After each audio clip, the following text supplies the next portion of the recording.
In this video, we will talk about the second half of section 2.3, which is our economics application to something called marginals. So in this example, we've got the cost and demand or price function for making X hamburgers. And we've got the cost function is 5,000 plus 0.56x. And little p, the price or demand function, is 3 minus x over 2,000. That should be a 20,000. Sorry about that. So in part A, we're going to find the marginal cost for x equals 20,000 and then interpret. Okay, so we have to remember that marginal cost, like this is a very specific term, that means the derivative of cost. So whenever you stick marginal in front of cost, revenue, or profit, it means derivative of cost, revenue, or profit. So for part A, what we're going to do is find the derivative of cost and then kind of talk about what that means. Okay, so for part A, write the solution to this. To find the marginal cost for x equals 20,000, we're going to find the derivative of the cost equation. So we've got cost equals, right up here, 5,000 plus 0.56x. So to find the derivative or to differentiate that, we'll get c prime. Okay, the derivative of 5,000 all by itself is 0.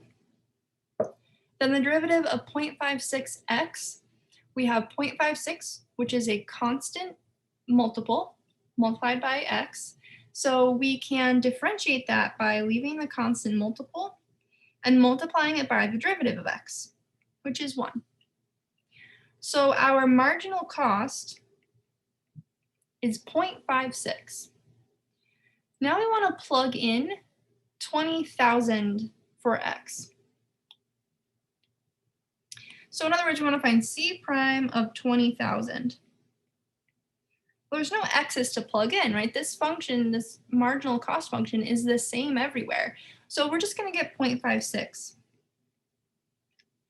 Now the units for marginal cost follow the same rules that the units for any kind of general rate of change follow.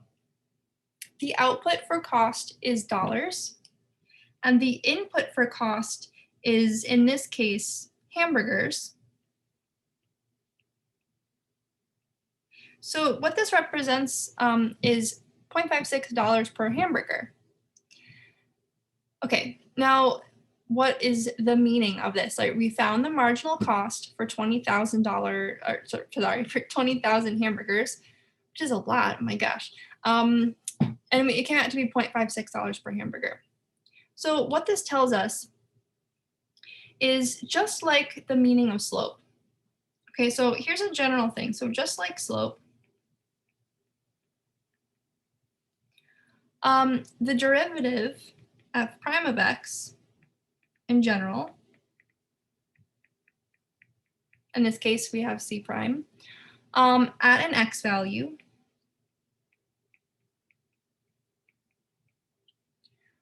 tells how much the y values change. So in this case, how much that just f of x changes, whether it goes up or down. It's the rise, right? Just like slope. If x is increased by 1,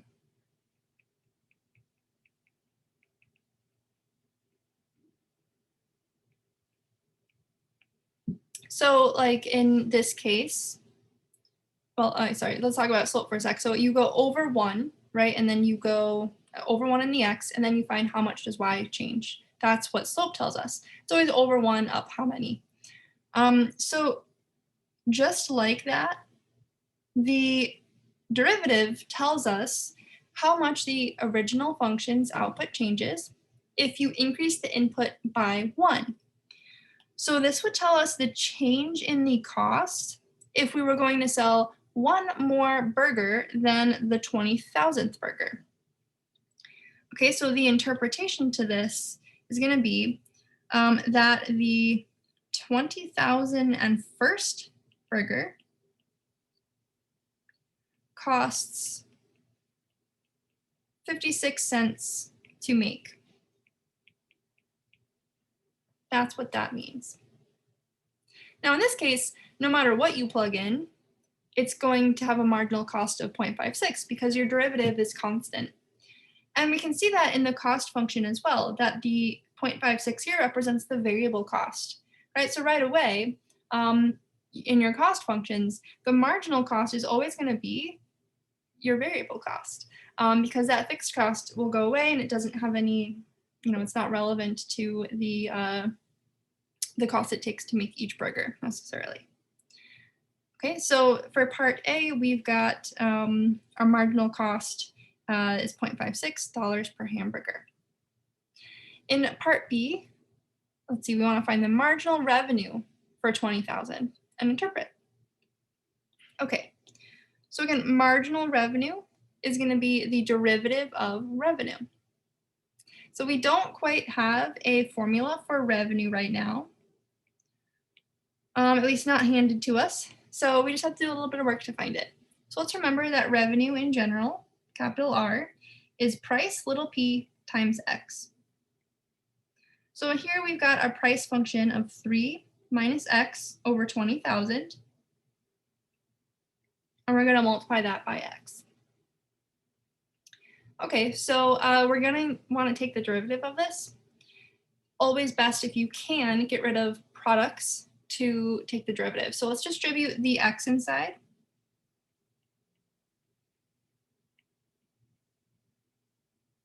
So we'll write that as x squared over 20,000. 3x minus x squared over 20,000. Okay, now we want to take the derivative of this thing, right? Because we want to find marginal revenue.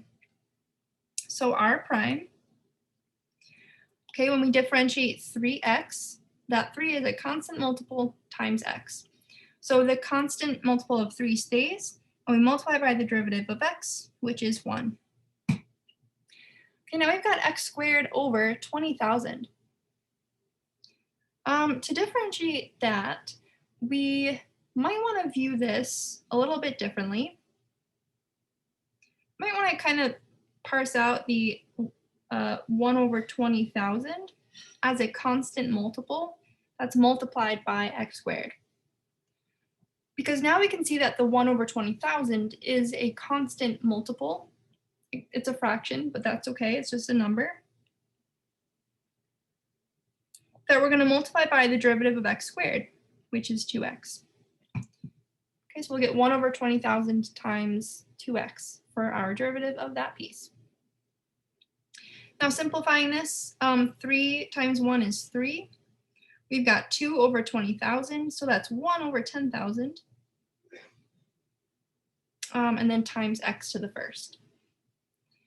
Okay, now we want to find the marginal revenue for 20,000. So let's plug in 20,000 into our marginal revenue. So we'll have 3 minus 1 over 10,000 times 20,000. Okay, 3 minus, so 1 over 10,000 times 20,000, that is 2, I believe. So 3 minus 2, which is 1. Okay, now what does this mean? So remember the units are dollars per hamburger, right? The output of revenue is measured in dollars, and the input x is measured in hamburgers. So this is $1 per hamburger. The interpretation of this is exactly the same, pretty much, in concept as for marginal cost. So just again, going back to this idea of slope. So as we increase our input here, the 20,000 by 1, this $1 tells us that that's how much our revenue is going to increase by if we sell an additional hamburger. Okay, so it says that the 20,001st hamburger increases revenue by about $1. That would be the interpretation of marginal revenue. And if you sell one more than just this 20,000, so the 20,000 in first, this tells you how much your revenue increases by. Okay, in part C, we want to find the profit and marginal profit. So two separate things, profit and marginal profit for three separate X values, 22,000, 24,000, and 26,000, and then interpret. Okay, so we need our profit equation here. So again, we don't have it. Remember, this is price, little p, but we have a formula to find profit. Right? Profit is always revenue minus cost. Okay, so let's see. Profit, capital P, is revenue minus cost. So to build our profit equation, we're just going to take our revenue equation, which was 3x minus 1 over 20,000 x squared, and then subtract our entire cost equation. So that's 5,000 plus 0.56x. Don't forget we need parentheses around our cost. To find the derivative of this, we should simplify first. So I would distribute this minus sign or the negative into the parentheses.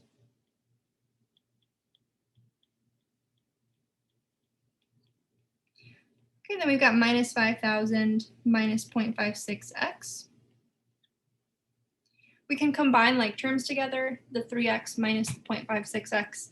That'll give us 2.44x. I'll just write the x squared term first. So 1 over 20,000 x squared, negative 1 over 20,000 x squared, plus 2.44 minus 5,000. Okay, now that we have the profit equation, we can find the marginal profit. And then we're going to be using both of these to find some values at a few different x values. Okay, so let's see, here's our profit. Now let's find our marginal profit. So that'll be the derivative of profit, so p prime. So the derivative of negative 1 over 20,000 x squared, that negative 1 over 20,000 is just a constant multiple, so that'll multiply by the derivative of x squared, which is 2x. Then we will add the derivative of 2.44x. 2.44 is a constant multiple, so it'll multiply by the derivative of x to the first, which is 1. Then we have minus the derivative of 5,000, which is 0. Okay, simplifying this will get us at negative 1 over 10,000, just dividing the 2 and the 20,000. And then, x, of course, and then plus 2.44. Okay. So we want to find the profit and the marginal profit at three separate x values. So maybe we can make a chart and kind of see what's going on here. So let's make a column for x. So this is burgers. Let's make a column for profit, which is capital P. And let's make a column for marginal profit, which is P prime, capital P prime.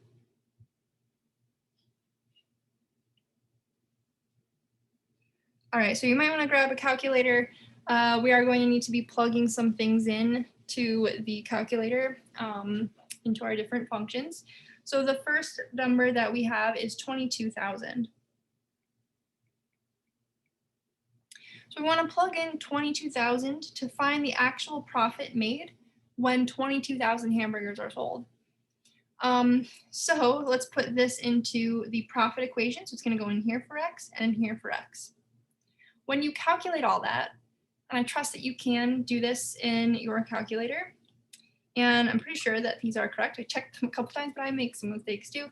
You find that the profit comes out to be 24,480.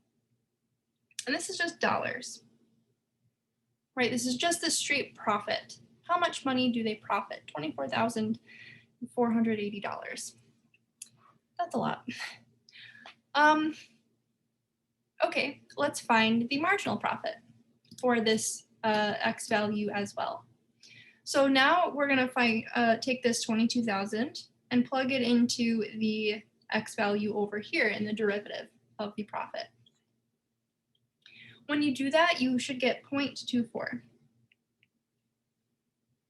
Now the units for this, profit is measured in dollars, and the input x is measured in burgers. So this is dollars per burger. Okay, so if they sell an additional burger, the 22,001st burger, they can still make more because they'll make 24 cents more. So if you're this massive burger place, you're gonna want to sell more, right? Because you can make more profit if you sell another burger. Let's see what's going on if they sell 24,000. Again, this is just from the question. I think we've got 26,000 as well. Okay, so 24,000 burgers, if you plug that in to find what their actual profit is, so into here and into here, what you'll find is 24,760. So they make even more profit this way by selling 2,000 more burgers. Let's take a look what the marginal profit's doing. So if you plug 24,000 into the derivative here, you will get $0.04 per burger. So why is this lower than the previous one? It sounds like that would be bad, but what this says is that if they sell the 24,001st hamburger, they're gonna profit more, 4 cents, but not a whole lot more, right? So they're getting closer to the maximum profit because their increase is becoming lower if they were to sell more, right? Whereas here, you could do much better by selling more, another burger. 26,000, let's see what's going on there. So if you plug in 26,000 into the profit, you'll get 24,640, which is actually lower than the previous 24,000. So at some point they sell too many burgers and they're losing money. So let's see what's going on with the marginal profit. So if we take our 26,000 and plug it into here for x, we will get negative $0.16 per burger. Okay, so if they sell more, the 26,001st burger, they're going to end up losing 16 cents. So just looking at this table, I think in part D, we want to know how much, so let's see, according to part C, how much should each hamburger be sold for? Well, let's think about in part C, how many burgers do they want to sell out of each of those three? Which one's the best here? Well, you can just see that this one's the max profit. Right here, we've got the maximum profit out of these three options at least. It might not be the true maximum, but this is the highest profit. Okay, and just to connect like between the marginal profit, what is that telling us at the highest profit out of these three? Okay, it's closest to 0. We would reach a maximum if we can't get any more out by increasing our number of burgers, right? So the marginal profit is closest to 0 when profit is highest. Okay, so we'll talk more about this too, but you can also think about graphing the profit equation, which will be an upside down parabola because we have an x squared here and because this is negative. And when you graph that, our maximum, our peak is going to be right here. And the tangent line slope, which is the derivative, is going to be 0 or pretty close, right? If you're close to the maximum. So part D asks us how much should they sell each burger for in order to reach the maximum profit. So they want to sell, according to these three numbers at least, 24,000. So we want the price, which is little p, when x equals 24,000. Okay, so we're just going to plug in 24,000 into the price equation.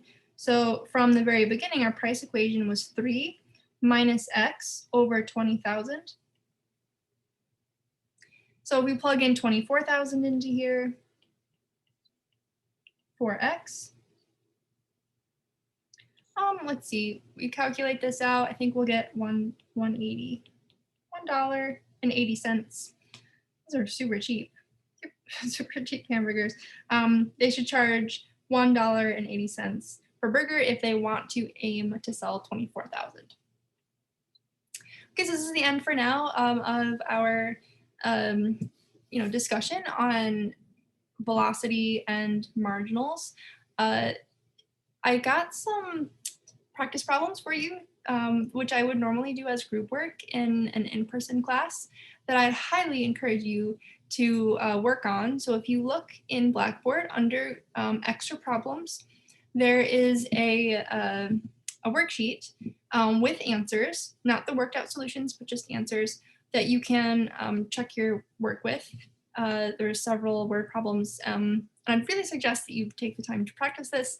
And if you want to upload your work to Blackboard, you can get some bonus points or some extra credit. Okay, so take some time to do that. And in the next section, we will look at a couple more derivative rules, not in a context, but just some derivative rules. So I'll see you then.